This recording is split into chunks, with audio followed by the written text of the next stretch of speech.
Hey everybody, and welcome to another Chairman of the Board ranking video. This is where I take a look at the last 5 new to me board games that I've played, and I rank and review them in order of preference. Now I have 5 smaller games here today, but before I get started on the games, I want to give a shout out to the show's sponsor, Kienda.co.uk, who are my go-to online retailer, and if you use the link in the show notes or the QR code, then you can get 5% off your first order. At number 5, I have Blue Skies. So this is a bingo style speculation game where you are investing in these different gates at airports, and you're doing that through this kind of action point system rather than a currency system. So you don't actually have physical currency in this game. You're just spending your action points as you see fit. Generally speaking, the more lucrative airlines will be more expensive because those cards are more frequent in the deck. And what you're doing is, after you've spent your action points, you're going to be top decking from this big pile of cards, and depending which airport comes out, you're going to start placing cubes in those airports. If you control the gates in those airports, then you're going to start generating some victory points. It has this pretty cool cube system where if you draw a red cube, then that gate is just finished, or that airport's finished, and you move on to the next one. But if you draw a green one, you can keep on drawing cubes until you draw a red cube. And of course, the offset of those cubes is pretty vast. There's only a few green cubes in the entire bag. But you can see where the speculation comes into play here. Now, the game is pretty rigid in the way that it works. And there's also some pretty obvious choices to be made.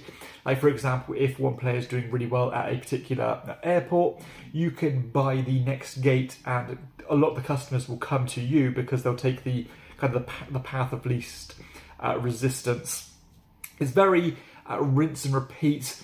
You can sort of play the probabilities because, of course, if there's only one card in the entire deck, then that's going to be a very speculative punt to invest in that particular airport. But it's going to be much cheaper than, say, the main airports where tons of cards come out, and it's going to pretty much take up all your action points to buy a single gate in that airport. But you can tell it's very luck driven. You're just completely guessing where to go most of the time. Apart from you do have I think only like a card or two in your hand, so you have a little bit of predictability.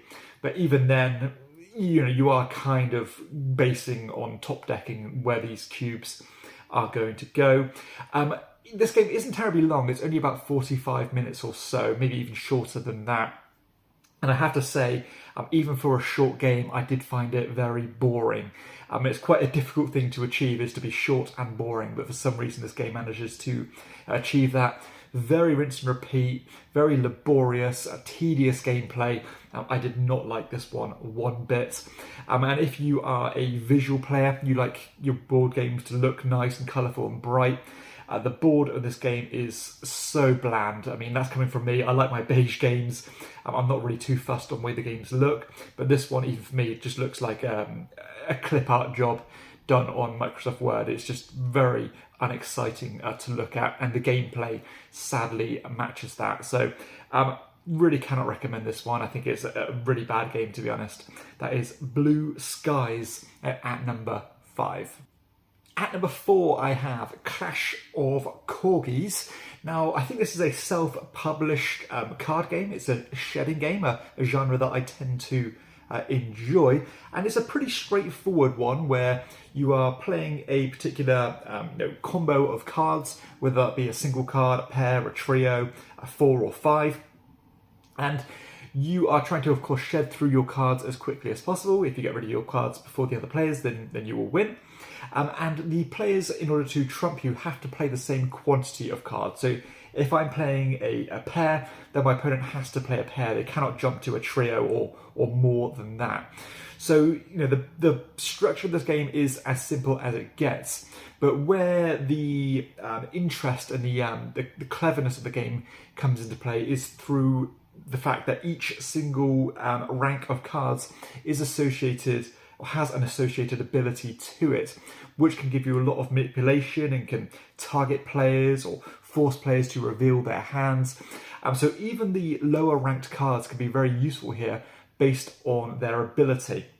So just to give you an example of some of the cards and what they do, like for example, the number 1 ranked card, which is of course normally very difficult to shed, goes through this push your luck system where you can look at the top card of the deck, and if it matches the suit of the card you just played, then you can instantly win the round. So it's kind of a shoot the moon mechanism.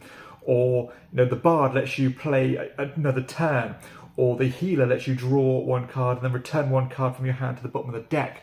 So you've got lots of little tools in your back pocket that you can use, and it's all about not only trying to, of course, schedule cards, but play those cards in the right way, the right order, and try to, of course, use little tricks to get rid of cards that you're struggling to get rid of.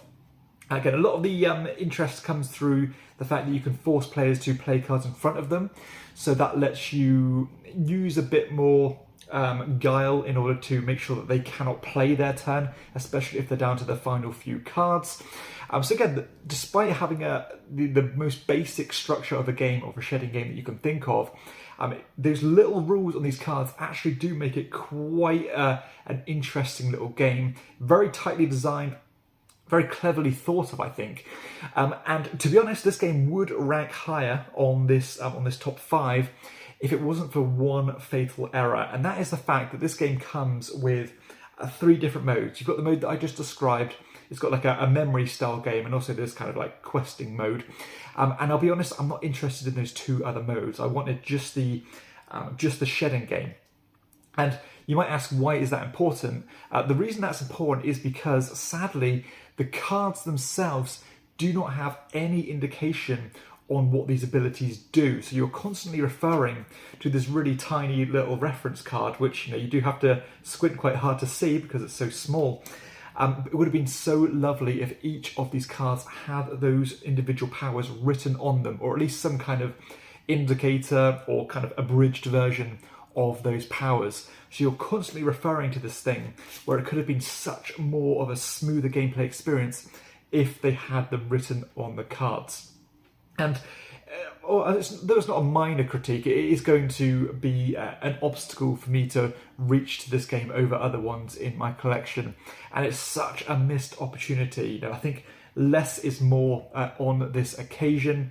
Maybe if you do want those other modes, then yeah, I completely understand. But for me personally, this is my channel, I'll give my opinion.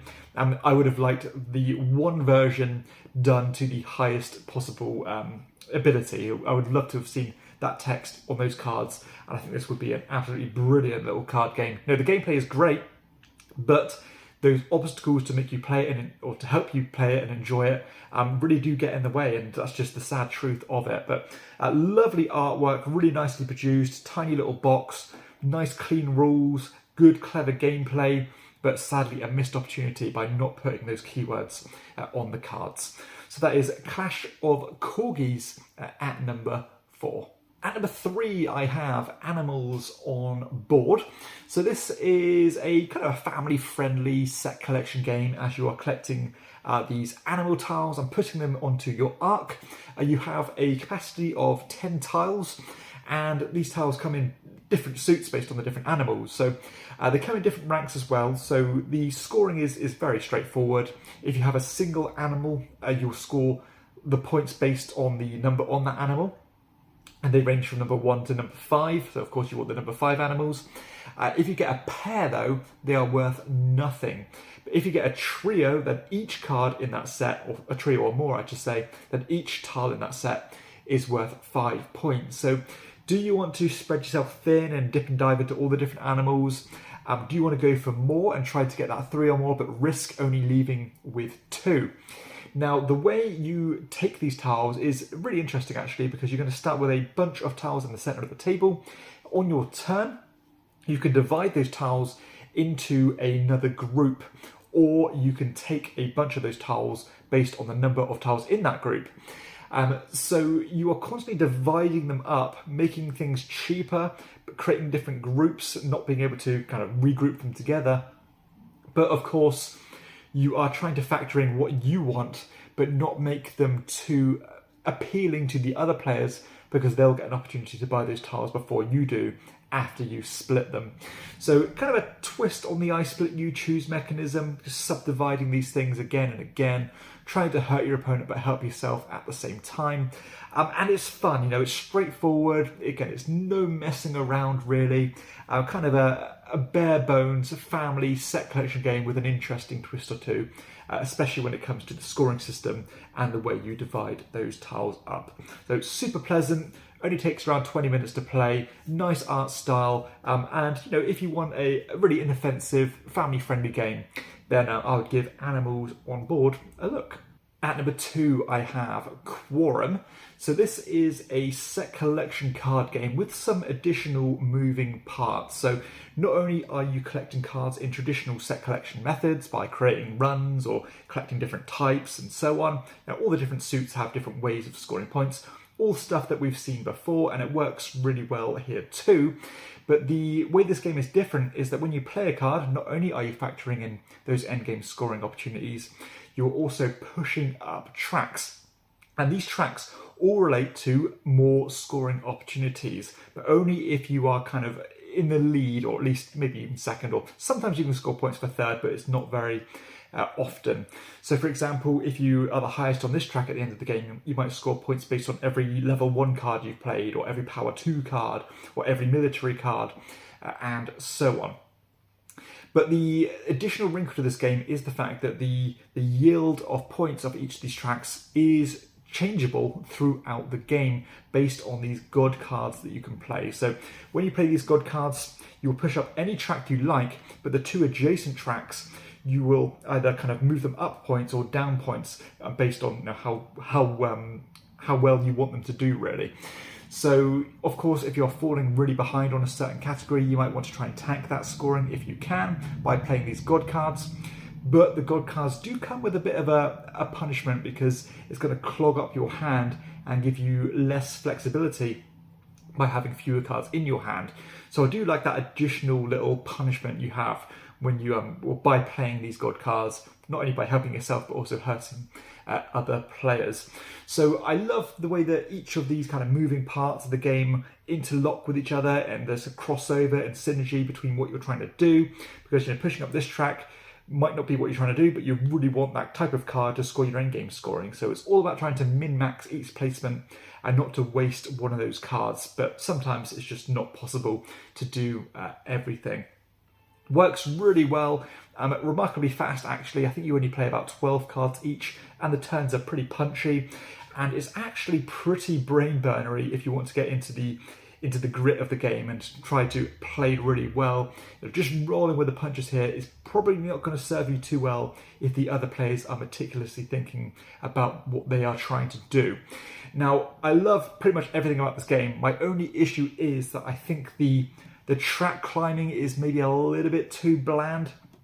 I would have liked to have seen a little bit more, I don't know, a little bit more flavour, or maybe even individuality of what these tracks have to offer. So maybe something like, you know, like the Celtis mechanism, where if you hit a certain checkpoint, you can push up another track and create those combos. That for me would have made it a little bit more engaging, rather than just trying to be in the lead by playing higher numbers. But still, I am nitpicking. I think this game has a lot to offer. I think it's a really well-designed, clever games using, again, mechanisms we've seen before. It doesn't really do anything new, but the blending of those different moving parts works extremely well, and it's been done to a high standard. So that is Quorum at number 2. And finally, at number 1, I have Nyakuza. So this is a reprint of Reiner Knizia's Orongo, a game I never had the opportunity to play. So nice this one's been re-released, although I don't like the reskinning. I'm mainly more focused on the gameplay mechanisms though. This one, it's a route building and bidding game where you are racing to shed your sushi restaurants in this game by creating chains through certain seafood formations and building your restaurants on the shore. Now, the way you claim these restaurants or these different seafood features or different spots in the ocean is actually pretty interesting, because it has this kind of like bingo style mechanism where you're drawing tiles randomly from a bag. Each tile will have a unique number on it, which will position it on the board. So think of something like Adventureland, where you kind of speculate where things are going to pop up. And the way you claim these features is probably the most interesting part, where you're using this blind bidding system of placing currency in your hand, doing a simultaneous reveal. Whoever's revealed the most cash will not only go first, which is a huge thing in this game. You know, initiative is so important to get the spots that you want, but also you will get to place more of your control markers down. So, you know, if you win the bid, you will get 3 markers. If you come second, you get 2. If you come third, you get 3. Sorry, get third, you get 1, and so on. But also the winning bidder will spend their money into this kind of common pool, but everybody else will keep their money. So sometimes it's worth just going just below the winning player, or speculating what that's going to be, so you can keep hold of your money but still get a good amount of influence on the board during that turn. Now, there's an additional thing you can do. When you bid nothing, you will collect all of the previously paid money from the pool and take it for yourself.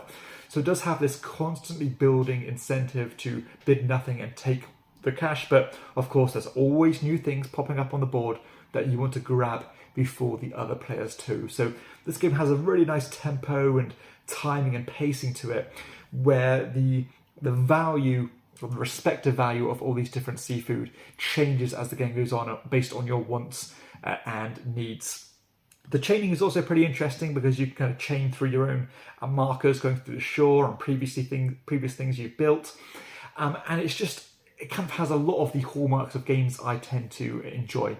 I like blind bidding, especially when it has that twist on, you know, the winning bid going into that pool and someone grabbing the pool when it becomes more inviting. Love that part of the game. I like the chaining. I like the fact the different things pop up in different orders each time. I even like the winning condition of trying to shed your buildings before the other players do, rather than being based on a points-based system.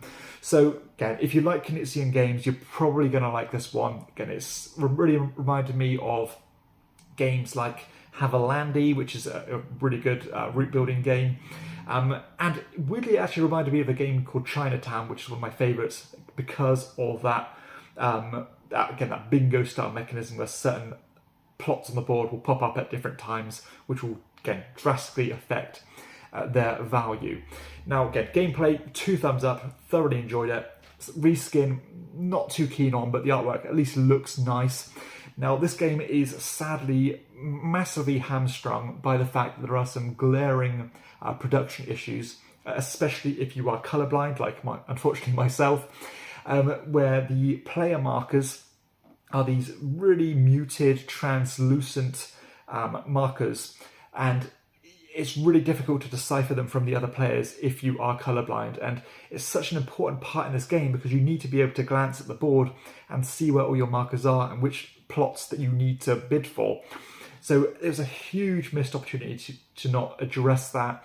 And yes, sadly, it really does hurt the game in terms of making it easier to play for me. This would easily be a 2 thumbs up recommendation if those additional things were fixed. Also, the little cardboard buildings are a little bit cheap and chintzy, but the game looks nice on the table, and all the actual artwork is really good. But yeah, just a sad few easy fixes that could have been very easily addressed by just making wood components or something, so that the differences in colour are much more easy to differentiate for colourblind players.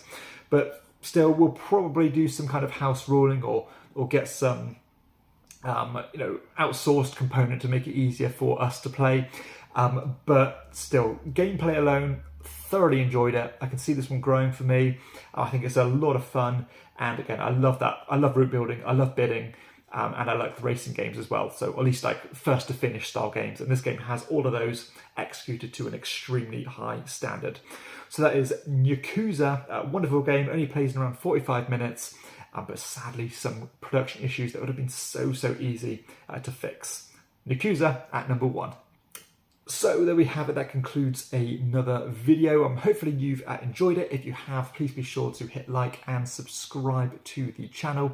For everybody else, I'll see you next time on Chairman of the Board. Bye bye.